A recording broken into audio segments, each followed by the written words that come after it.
Hello everyone and welcome back to my channel for a quick but very detailed summary of the reactions of ketones. I'll be covering both the first year and second year chemistry content from the A-level, and if you do find this video helpful, I would really appreciate it if you could leave it a like and consider subscribing to stay updated.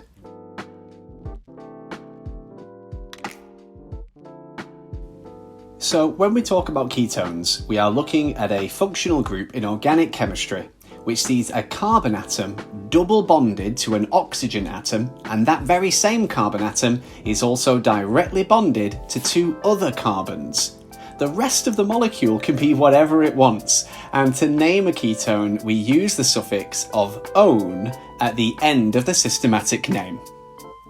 Very often we need to say where the ketone group is. This isn't necessary in the examples of propanone and butanone, since the ketone group can only go in one particular place, but anything surpassing this is absolutely crucial. In a sort of general description of the ketone functional group, we can say that the carbon is double bonded to an oxygen, and then either side we could show R groups. Now the R groups just represent the rest of the molecule, and they may or may not be the same as each other. So they could both be CH3s, or one of them could be a CH3 and the other could be a much longer chain section. They cannot be hydrogen atoms though, as that would otherwise make our ketone an aldehyde functional group. To test for the presence of a ketone or aldehyde carbonyl functional group, we can use 2,4-dinitrophenyl hydrazine, which is often called 2,4-DNP or 2,4-DNPH. The reaction with the 2,4-DNP will produce an orange precipitate. The precipitate can then be recrystallized to purify it and have its melting point checked to help us identify the specific carbonyl compound we have.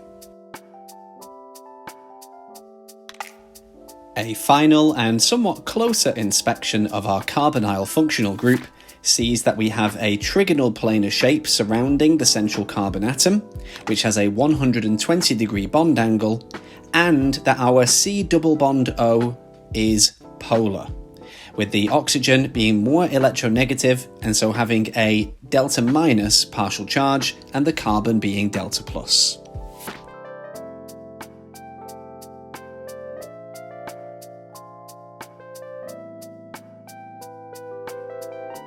Now that we have reviewed the structure of a ketone, we need to start looking at the reactions. The first one I want to cover is that which synthesizes a ketone. You normally encounter this reaction in the first year of A-level chemistry, and it uses a secondary alcohol. A secondary alcohol is the only classification of alcohol which can be used to make a ketone this way. I'm using propan-2-ol here, and the reason it's classified as a secondary alcohol is because the carbon atom which has the OH functional group is also bonded to two other carbon atoms and a hydrogen atom directly. The reaction is the oxidation of the secondary alcohol to make the ketone. This oxidation requires heating under reflux and an oxidizing agent. The oxidizing agent is acidified potassium dichromate, and it's only represented in the chemical equation and balanced as an O in square brackets. This oxidizing agent of acidified potassium dichromate has an orange colour which changes to green once successful oxidation has occurred. In this reaction, we can see the propan-2-ol oxidize to propan-2-one.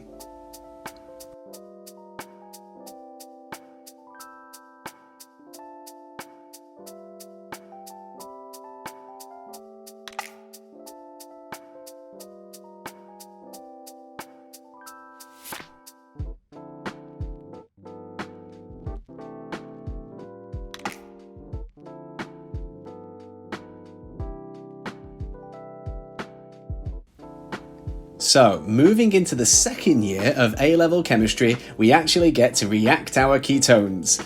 However, the first reaction we're going to cover here from the A level is actually us going back to the secondary alcohol that we just made the ketone from.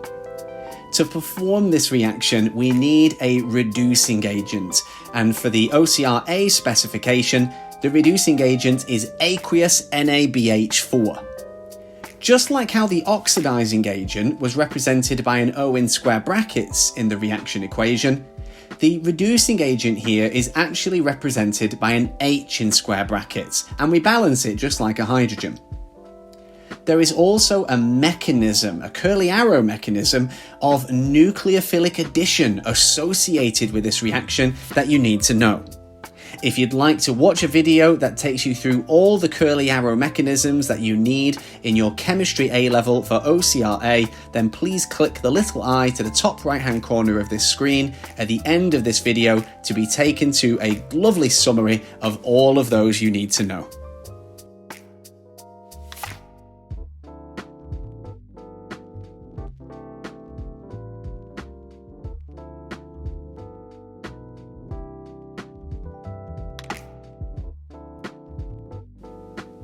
Another reaction of our ketone is with HCN, aka hydrogen cyanide.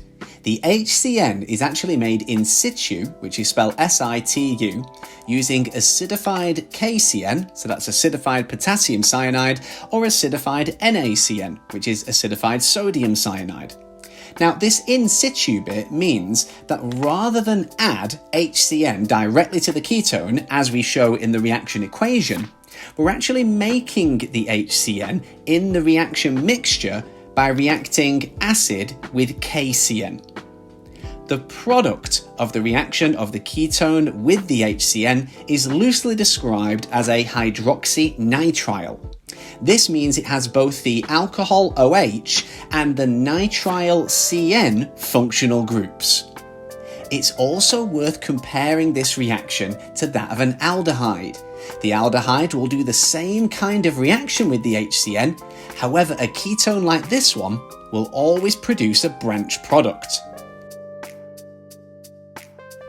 Now, in a link to a later part of organic chemistry, if I was to use an unsymmetrical ketone in my reaction with HCN, and by unsymmetrical ketone I mean that the two carbon chains that are either side of the carbonyl group, that's C double bond O, if those two carbon chains are different lengths or have different branching, that unsymmetrical ketone, when it reacts with hydrogen cyanide, will produce a molecule that has a chiral center.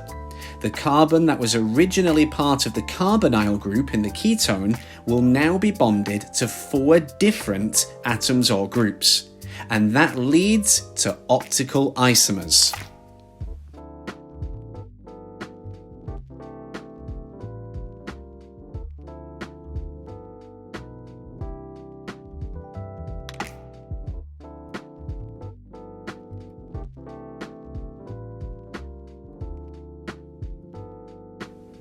So that's it for ketones and their reactions in this tutorial. If you did find this video helpful, I would really appreciate it if you could leave it a like and click the links on screen now to be taken to more videos for organic chemistry.